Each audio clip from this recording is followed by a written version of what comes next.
হাই friends, good evening. Evening টাইমত দাদাহঁতৰ ঘৰলৈ আহিলোঁ আৰু দাদাহঁতৰ ফুলনিখনতো সোমালোঁ। কেইটামান গছপুলি ল'ম বুলি মানে কেইদিনমান হ'ল ভাবি আছোঁ, মানে লোৱাই নহ'ল, টাইমে পোৱা নাই সেনেকৈ। সেইকাৰণে আজি আহিলোঁ। মানে এতিয়াতো বৰষা বতৰ, বৰষুণো দি আছে সদায়। এতিয়া মানে গছপুলি ৰুই দিলে মানে পানী ঢালিব নালাগে, মানে ধুনীয়াকৈ হৈ যায়। সেইকাৰণে আহিলোঁ কেইটামান গছপুলি ল'বলৈ। আৰু এইফালে মানে বতৰটো একদম মানে ডাৱৰীয়া হৈ গ'ল। হঠাৎকৈ মানে আকাশখন চাওকচোন, একদম ক'লা হৈ গৈছে, যেন সেই এতিয়াই বৰষুণ দিব আৰু মানে একদম মানে গৰমো দিছে আজি বহুত, অকণমান ৰ'দো দিছিলে। তো মই গছপুলি দুটামান লৈ কেনে এতিয়া যাই আছোঁ ঘৰলৈ।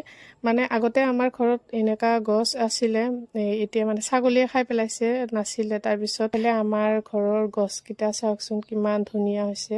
কেইটা ঘৰত থৈ এতিয়া অকণমান আহিলোঁ মই ৰাস্তাৰ ফালে ওলাই কেনে অকণমান খোজকাঢ়িবলৈ। ভাল লগা নাছিলে, মানে মাথাও বিষাই আছিলে, সেইকাৰণে আহিলোঁ।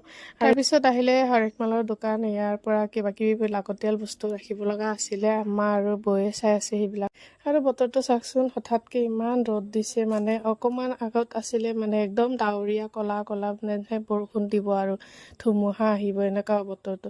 তাৰপিছত আহিলোঁ মানে দোকানৰ ফালে, ঘৰৰ আগফালে দোকান আছে, দোকানৰ ফালে অকণমান মানে আড্ডা দিবলৈ। ভিডিঅ'টো কেনে পালে কমেণ্ট কৰি জনাব। Bye bye.